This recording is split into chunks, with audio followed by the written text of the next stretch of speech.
형들에게 잡혀 구덩이에 던져져 죽을 위기를 맞은 요셉이었지만 루벤이 없는 사이 유다가 이스마엘 사람들에게 요셉을 팔자고 제안을 하는 바로 그때에 하나님은 정확한 타이밍에 미디안 상인들을 보내셔서 극적으로 요셉을 살려주셨습니다. 그리고 요셉은 미디안 상인들에 이끌려서 애굽까지 가서 바로의 친위대장 보디발에게 팔리게 됩니다. 우리 드라마를 보면 다음 이 시간에 라는 이제 한 편이 끝나고 그 다음 편을 기대하면서 티저 예고편도 보여주고 있지 않습니까? 자, 이 정도 드라마라면 또 우리가 만약에 처음 보는 드라마였다면 당연히 이제 그 다음 편이 어떻게 될지 궁금했을 것입니다. 애굽에 간 요셉 어떻게 이루어질까? 근데 누가 작가라도 당연히 그 다음 이야기를 바로 전개할 것 같았는데 성경은 하나님의 역사가 요셉을 통해 이제 전개되고 있는 이 이야기를 중단을 합니다. 그리고 뜬금없이 유다에 대한 행적을 한 장 전체에 걸쳐 소개를 하고 있습니다. 우리 창세기 38장은 유다에 대한 이야기입니다. 근데 그 내용을 보면 이것을 굳이 기록해야 하나 할 정도로 그렇게 중요하거나 감동적인 내용도 아니고 오히려 유다의 치부를 드러내는 그런 사건을 기록하고 있습니다. 자, 왜 다른 사람도 아닌 유다, 그것도 좋은 이야기도 아닌데 무엇을 말하고 싶어서 이렇게 한 장 전체에 걸쳐서 소개를 하고 있는 걸까요? 자, 요셉이 아무리 뛰어난 믿음의 사람이고 하나님의 역사가 지금 요셉을 통해서 이루어져 간다 할지라도 믿음의 계보, 나중에 구약은 결국 믿음의 계보가 중심이 되어서 메시아인 예수님께까지 가게 되는데 그 믿음의 계보를 잇는 것은 요셉이 아니라 유다이기 때문입니다. 하나님은 요셉의 이야기를 창세기 후반부의 대부분을 장식해서 요셉의 이야기를 하면서도 근데 중심은 요셉이 아니야 라는 것을 지금 말하는 겁니다. 그러니까 요셉 이야기가 너무 중요하죠. 왜냐하면 이스라엘 백성들이 어떻게 민족을 이루었는지 그 과정을 설명하는 것이기 때문에 중요하긴 하지만 결국 더 중요한 중심은 메시아까지의 계보이기 때문에 유다를 통해서 어떻게 계보가 이어지는지를 지금 이 성경을 통해서 우리에게 교훈을 하고 있는 것입니다. 그래서 중단하는 거예요. 이제 애굽에서의 이야기가 진행되기 전에 유다의 이야기를 하면서 자, 잘 봐. 우리한테 그런 말을 합니다. 하나님의 궁극적인 그 목표는 이 계보야라고 지금 우리에게 설명을 해주고 있는 것입니다. 1절 보겠습니다. 그 후에 유다가 자기 형제들로부터 떠나 내려가서 아둘람 사람 히라와 가까이 하니라. 유다는 요셉을 팔자고 제안을 해서 요셉을 미디안 상인들에게 넘긴 후에 돌연 형제들로부터 떠나서 아둘람 사람 히라와 가까이 하게 됩니다. 무슨 말이냐면 부모와 형제들을 떠나 독립해서 살았다는 의미입니다. 자, 2절 볼까요? 유다가 거기서 가나안 사람 수아라는 자의 딸을 보고 그를 데리고 동침하니 유다가 형제들을 떠나 살면서 한 일은 가나안 사람 수아라는 자의 딸을 보고 그를 데리고 동침을 해서 3명의 아들을 낳은 것입니다. 근데 한글 성경만 그냥 보면 억지로 동침한 것처럼 그렇게 느껴집니다. 근데 히브리어 성경은 그런 의미는 아닙니다. 한글 성경은 그를 데리고 동침을 했다라고 번역을 했는데 데리고라는 단어는 히브리어로는 결혼을 한다는 단어입니다. 그러니까 그와 결혼을 하여 동침을 했다 이런 의미입니다. 근데 그래도 또 문제가 됩니다. 지금 결혼을 하는 그 중요한 문제인데 유다는 부모와 형제들은 초청도 하지 않고 부모와 의논도 하지 않은 채 그 중요한 결혼을 지금 본인 스스로가 했다라는 사실입니다. 여기서 질문이 생기죠. 그러면 유다가 왜 형제들로부터 뜬금없이 독립을 한 걸까요? 요셉을 죽이려는 형제들에게 환멸을 느꼈기 때문일까요? 아니면 요셉이 죽었다고 생각한 야곱이 아들들의 위로도 받지 않고 요셉만을 생각하고 슬퍼했기 때문일까요? 어떤 이유인지 성경은 구체적으로 말하고 있지는 않습니다. 하지만 유다의 이런 선택은 영적으로 심각한 문제가 됩니다. 가족을 떠난 것 자체가 문제가 되는 것은 아닙니다. 문제는 이방 여인과 가나안 여인과 결혼을 했다는 것이 문제입니다. 유다는 자라면서 분명 할아버지들에 대한 이야기를 들었을 것입니다. 증조 할아버지가 누구냐면 아브라함입니다. 아브라함이 이삭을 어떻게 결혼을 시켰는지에 대해서 들었을 것입니다. 특히 아버지와 큰아버지 에서 사이에 있었던 장자권 문제에 대해서도 이야기를 들었을 것입니다. 그리고 큰아버지 에서가 어려서부터 장자권을 소홀히 했고 또 무엇보다도 부모의 동의를 받지 않고 이방 여인과 결혼을 함으로 인하여서 근심이 되었고 장자권을 받지 못했다는 것도 들었을 것입니다.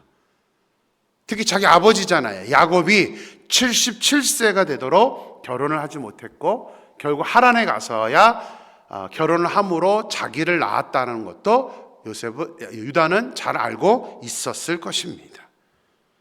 자, 그렇게 해서 지금 자기들이 지금 존재하는 것인데 유다는 다른 건 몰라도 이방 여인과 결혼을 해서는 안 된다는 것은 분명히 인지를 했었어야 합니다. 왜냐하면 유다는 장자의 계보를 이어야 하는 사람이었기 때문입니다. 근데 유다는 그런 것은 전혀 생각하지 않고 부모와 떨어져 있다고 자기 마음대로 신앙과 상관없이 이방 여인과 결혼을 해서 3명의 아들을 낳은 것입니다. 우리가 자녀들을 키우다 보면 대학을 가거나 사회생활을 하면서 자녀들이 독립을 하게 됩니다. 그런데 품 안에 있을 때는 부모를 따라서 교회에 나와 신앙생활을 했던 우리 자녀들이 안타깝게도 이제 독립을 하게 되면 혼자 생활을 하면 교회를 나오지 않는 사람들이 꽤 많습니다.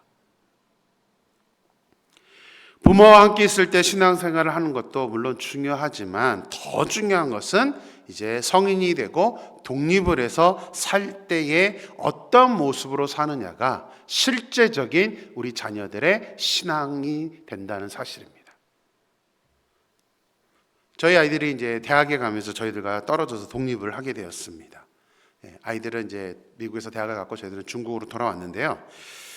아무래도 저희도 걱정이 되어서 아이들에게 어릴 때부터 대화를 했지만 특별히 이제 마지막 안식년을 보내면서 아이들에게 자주 이렇게 새길 수 있도록 아이들에게 가르쳐 주었던 신신당부를 했던 내용이 있습니다. 목사의 자녀들이지만 이들이 저희와 생활할 때는 신앙생활 하는 것이 너무나 자연스럽고 당연했지만 그래도 이제 헤어지고 나면 과연 이들이 어떻게 신앙생활을 할 것인지 저희도 염려가 많이 되었었습니다. 그래서 3가지를 크게 당부를 했었습니다. 반드시 주일 성수를 하라는 것. 어떤 일이 있을지라도 주일 성수만큼은 해라. 이것을 이제 신신당부를 했고, 2번째는 큐티 생활을 해라. 매일 좀 큐티를 읽었으면 좋겠다라고 당부를 했습니다. 집에서도 큐티를 했기 때문에 아빠가 하라고 해서 엄마 아빠가 하자고 해서 하는 게 아니라 스스로 큐티 생활을 할 수 있었으면 하는 그런 바람이 있었습니다. 3번째는 11조 생활을 하라는 것이었습니다. 혼자 모든 것을 결정할 때에 어떻게 사느냐, 어떤 중심을 갖고 사느냐가 중요합니다. 이것은 자녀만이 아닙니다. 우리도 마찬가지입니다. 우리가 홀로 있었을 때에 우리가 어떠한 생활을 하고 있는지가 바로 우리의 믿음을 나타내는 것입니다. 우리가 혼자 있을 때 우리 마누라의 모든 자녀들이 저는 소망합니다. 독립을 했었을 때에 그리고 우리들 모두가 홀로 있었을 때에 하나님이 내 앞에 있다는 생각을 가지고 우리가 하나님이 기뻐하시는 그런 행동을 함으로 말미암아 정말 하나님이 원하시는 그러한 하나님의 자녀가 될 수 있는 저와 여러분이 되기를 주님의 이름으로 축원합니다. 자, 영적인 선택을 하지 않고 가나안 여인에게서 세 명의 아들을 낳은 유다의 잘못된 선택은 결국 자녀들에게까지 영향을 주었습니다. 언약의 계보를 이해해야 한다는 사실을 이방인인 유다의 아내가 제대로 이해할 리도 없었을 뿐더러 자녀들 역시 중요하게 생각하지 않았습니다. 이방 여인과 결혼을 할 정도로 유다 본인 역시 영적으로 바로 서 있지 못했기 때문에 아내와 자녀들이 제대로 믿음 생활을 할 수 있도록 이끌었을 리도 만무합니다. 부모가 믿음이 없으면 어쩔 수 없는 부분이 있습니다. 자, 유다는 첫 아들을 낳고 직접 이름을 엘이라고 지어줍니다. 그래도 아버지 야곱과는 좀 달랐습니다. 아버지는 아이들 이름 지어주지 않았죠. 아마 유다는 그래서 더 자기 아들의 이름을 직접 지어줬던 것 같습니다. 근데 이제 한글 성경은 엘이라고 번역을 했습니다. 근데 히브리어는 에르라는, 정확하게는 에르라는 단어입니다. 왜냐하면 보통 엘 그러면 이제 하나님이라는 단어입니다. 근데 유다가 지금 첫째 아들을 하나님 이렇게 이름을 지은 것이 아닙니다. 그래서 이 에르라는 것은 깨다, 일어나다라는 뜻의 단어입니다. 어떤 신학자들은 유다가 요셉에 대한 죄책감으로 요셉이 죽지 않기를 소망해서 깨어나라라는 의미로 아들의 이름을 엘이라고 지었다라고 해석을 하는 분도 계십니다. 근데 그것은 성경에 정확하게 나와 있지는 않기 때문에 그것이 맞는지 틀리는지, 또 유다가 어떤 의도로 아들의 이름을 깨어나다라고 지었는지는 알 수는 없습니다. 유다는 그래도 장자 엘을 위해서 이제 다말과 결혼을 시킵니다. 하지만 7절을 보겠습니다. 7절입니다. 유다의 장자 엘이 여호와가 보시기에 악함으로 여호와께서 그를 죽이신지라. 엘은 여호와 보시기에 악한 모습, 가나안 여인과 결혼한 유다가 믿음으로 양육하지 않다 보니까 엘은 악한 자였다라고 성경은 말하면서 하나님은 일찍 엘을 이제 죽이시게 됩니다. 죽이는 모습이 이제 본문에 나오고요. 자, 구체적으로 어떤 면이 악한지는 기록이 되어 있지 않아서 정확하게 알 수는 없습니다. 하지만 많은 신학자들은 엘이 하나님의 언약에 불성실했기 때문에 하나님께서 생명을 거두어 가셨다라고 해석을 합니다. 자, 유다는 장자 엘이 죽자 이제 둘째 오난에게 첫째 며느리인 다말 사이에 아이를 낳아서 계보를 이으라고 권면을 합니다. 이것은 고대 사회에 있었던 수혼법이라는 관습입니다. 장자가 자녀가 없이 죽으면 둘째가 형수와 결혼을 해서 자녀를 낳아서 그 자녀는 형의 이름으로 계보를 잇게 하는 것이 그게 고대 사회의 관습이었습니다. 자, 그런데 이런 관습으로 유다가 권면을 했는데 이제 9절을 볼까요? 오난이 그 씨가 자기 것이 되지 않을 줄 알므로 형수에게 들어갔을 때에 그의 형에게 씨를 주지 아니하려고 땅에 설정하매, 오난은 형수에게서 아들을 낳아도 자신의 아들이 되지 않을 것만을 생각했습니다. 그래서 아버지의 말씀을 어길 수는 없으니까 이제 동침을 하기는 하지만 이제 임신을 하지 못하도록 그렇게 만들어 버립니다. 하나님의 눈에는 오난의 행동 역시 언약의 계보를 무시하는 행동이었기 때문에 그 행동을 악하게 보셨고 오난의 생명도 빼앗아 가십니다. 자, 아버지 유다부터 언약의 계보에 관심을 갖지 않았으니 자녀들이 관심을 갖지 않는 것은 당연한 일일 것입니다. 이처럼 부모의 관심이 어디에 있느냐에 따라서 자녀들이 영향을 받게 됩니다. 지금 대부분의 목회자들이 지금 우리가 사는 이 시대를 아주 위험하게 보고 있습니다. 특별히 우리 다음 세대에 대한 어떤 경각심을 갖고 있습니다. 교회들마다 우리 유치부, 초등부, 또 중고등부 이런 교육 부서들이 점점점 인원이 줄어들고 있습니다. 특히 한국은 이제 결혼을 안 하거나 자녀를 낳지 않는 사람들이 많다 보니까 이제는 일반 학교들도 문 닫는 학교들이 굉장히 많아지고 있습니다. 청년들도 많이 교회를 떠나고 있습니다. 여러 가지 이유가 있을 것입니다. 그런데 공통적으로 결정적인 이유는 바로 우리 부모 세대들 때문입니다.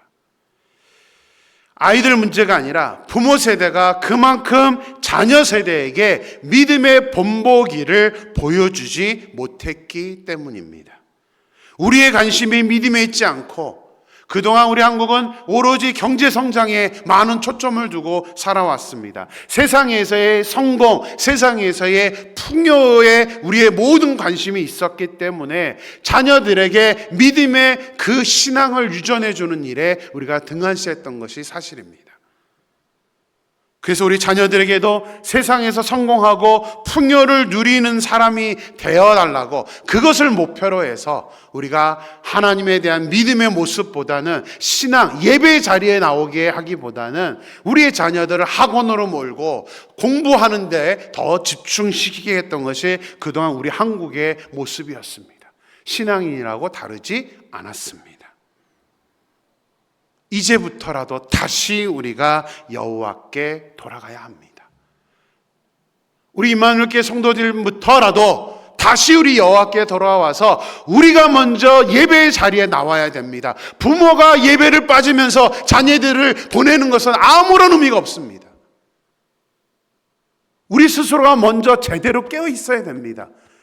교회 오는 것만이 문제가 아니라 우리 집 안에서도 우리가 어떠한 모습으로 행동하고 있는지를 우리 자녀들은 다 바라보고 있습니다. 그래서 제가 여러분들 큐티 강조하는 이유가 거기에 있습니다. 제발 부탁합니다. 5분만이라도 시간 내세요.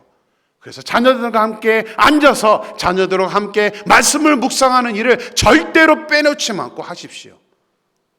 이건 제가 권면하는 게 아니라 정말 제가 어떤 권위가 있다면 여러분들에게 명령하고 싶습니다. 제가 하나님 위치에 있다면 여러분들에게 정말 반드시 하라고 명령하고 싶은 그런 부분입니다. 하십시오. 하세요. 우리 자신부터 영적인 생활에 관심을 가져야 됩니다. 우리 쉐마에서 이미 말씀했잖아요. 우리 그동안 계속 외우고 현재도 여러분들 외우고 있잖아요. 너는 말씀을 마음에 새기고 우리 먼저 말씀을 마음에 새겨서 말씀대로 살아야 하고 부지런히 내 자녀들에게 가르치라. 언제요? 집에 앉았을 때든지 길을 갈 때든지 누웠을 때든지 일어날 때든지 말씀을 가르치라. 이 쉐마를 우리가 지금 외우고 있습니다. 절대 외우는 거로 끝나지 마십시오. 또 이 말씀을 강론하라, 토론하라라고 얘기했잖아요. 정말 우리 임마누엘교회 성도님들이 유다와 같은 이런 잘못된 선택과 잘못된 본을 보임으로 말미암아 자녀들에게 그런 고통이 일어나는 일이 일어나지 않았으면 좋겠습니다. 오늘의 찬양으로 선곡한 곡은 나 주님의 기쁨 되기 원하네 라는 찬양입니다. 이 찬양은 저는 정말 자주 부릅니다. 제가 이렇게 살고 싶어서 정말 이런 사람이 되게 해달라고 그렇게 부르는 찬양입니다. 나 주님의 기쁨 되기 원하네 내 마음을 새롭게 하소서 새 부대가 되게 하여 주사 주님의 빛 비추게 하소서 내가 원하는 한 가지 주님의 기쁨이 되는 것 내가 원하는 한 가지 주님의 기쁨이 되는 것 오늘 이 예배를 드리는 또 이 유튜브를 보는 우리 모든 분들이 한 번쯤 앉아서 이 찬양을 같이 한번 불러봤으면 좋겠습니다. 나 주님의 기쁨 되기 원하네. 내가 원하는 한 가지 주님의 기쁨이 되는 것. 단순히 노래로 그치는 것이 아니라 우리가 진정으로 이 찬양을 하면서 하나님, 저부터 하나님의 기쁨이 되는 사람이 되기를 소망합니다. 저부터 하나님의 말씀을 마음에 새기겠습니다. 그리고 이 말씀을 우리 자녀에게 가르쳐서 나만이 아니라 우리 가정 모두가 하나님의 기쁨이 되고 하나님의 영광이 드러낼 수 있는 그런 가정이 되는 우리 임마누엘교회 모든 성도님들의 가정이 될 수 있게 되기를 주님의 이름으로 축원합니다. 기도하겠습니다. 하나님 감사합니다. 오늘도 말씀을 통해서 저희들이 교훈과 도전을 받게 됩니다. 오늘 유다의 모습을 봅니다. 하나님은 요셉에 대한 이야기를 하면서 중간에 한 장을 따로 할애해서 유다의 이야기를 하고 있습니다. 근데 유다의 이야기는 그렇게 썩 좋은 이야기는 아닙니다. 하지만 유다의 이야기를 기록한 것은 하나님이 유다를 통해서 이제 메시아의 계보를 이어간다는 그 중요한 모습도 있고, 또 무엇보다도 유다의 모습을 통해서 우리에게 또 교훈하고 있습니다. 유다는 하나님의 장자가 되는 사람입니다. 우리 역시 하나님의 자녀입니다. 그렇다면 어떤 중심으로 살아야 되는지를 오늘 유다를 통해서 우리가 배워야 되는데, 유다는 안타깝게도 본인이 하나님의 언약에 대한 그러한 약속을 온전히 생각하지 못하고 믿음의 중심을 살지 않았기 때문에 이상하게도 형제들을 떠나서, 부모를 떠나서 그 중요한 결혼에 대해서 한마디 의논도 하지 아니하고 가나안 여인과 결혼을 했습니다. 자신의 조상들이 어떤 모습으로 결혼을 해왔는지 유다도 분명히 알고 있었을 것입니다. 그럼에도 불구하고 유다는 전혀 하나님을 인식하지 못했고, 그로 인해서 자녀들마저도 이 언약의 계보를 등한시 여김으로 말미암아 결국 죽임을 당하는 모습을 보게 됩니다. 하나님 소망합니다.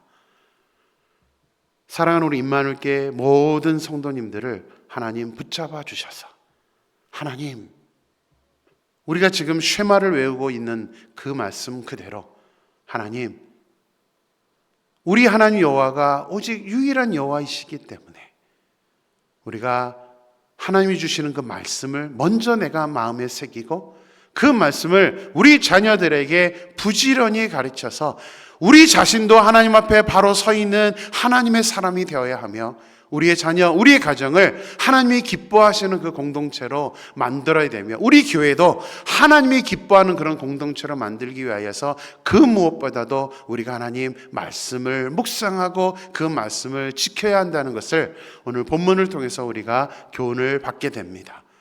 우리가 하나님 찬양했습니다. 나 주님의 기쁨 되기 원하네. 내가 원하는 한 가지, 주님의 기쁨이 되는 것. 하나님 정말 소망합니다.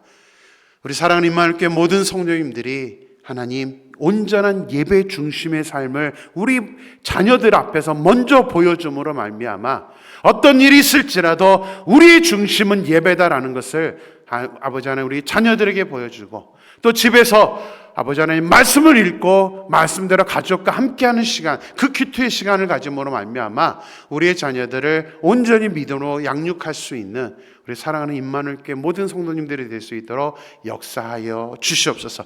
하나님께서 그렇게 만들어 주실 줄 믿고 거룩하신 예수님의 이름으로 기도드렸습니다. 아멘.